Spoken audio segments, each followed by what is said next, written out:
వ్రతం ఎప్పుడు వస్తుంది అంటే మార్గశీర్ష మాసంలో శుక్లపక్షంలో వచ్చేటటువంటి త్రయోదశి నాడు హనుమద్ వ్రతం చేస్తారు.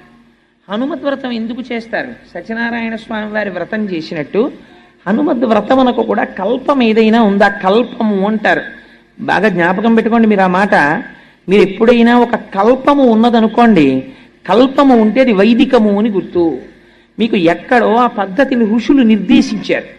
ఆ ఋషులు నిర్దేశించిన పద్ధతిలో జరిగిన దానిని కల్పము అంటారు.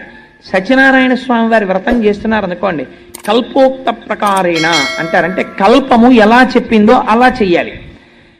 దానికి ఒక పద్ధతిని ఋషులు నిర్ణయించి పెట్టారనమాట. అంటే మీకు అది ఖచ్చితంగా ఫలితాన్ని ఇచ్చేస్తుంది. హనుమద్ వ్రతమునకు కూడా కల్పము ఉన్నది.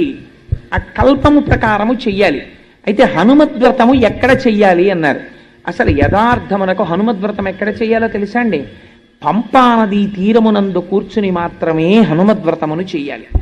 వేరొక చోట ఎక్కడ కూర్చుని కూడా హనుమద్ వ్రతమును చెయ్యరాదు.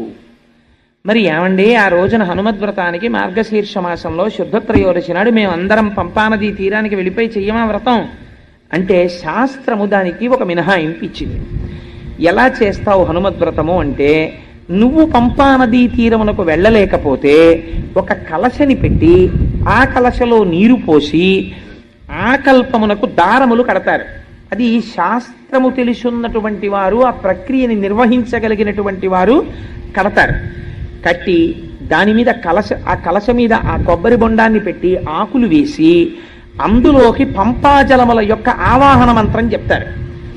ఆవాహన మంత్రం చెప్పిన తర్వాత అప్పుడు నువ్వు పంపానది ఒడ్డున కూర్చున్నట్టే లెక్క. అప్పుడు కూర్చుని హనుమద్ వ్రతం చేస్తారు. ఎందుకు చేస్తారు హనుమద్ వ్రతం? నాతో వారు ఆ రోజున ప్రస్తావన చేసింది నాకు జ్ఞాపకం ఉంటే, సీతమ్మ తల్లి దర్శనం అయింది కదండి ఆ రోజు.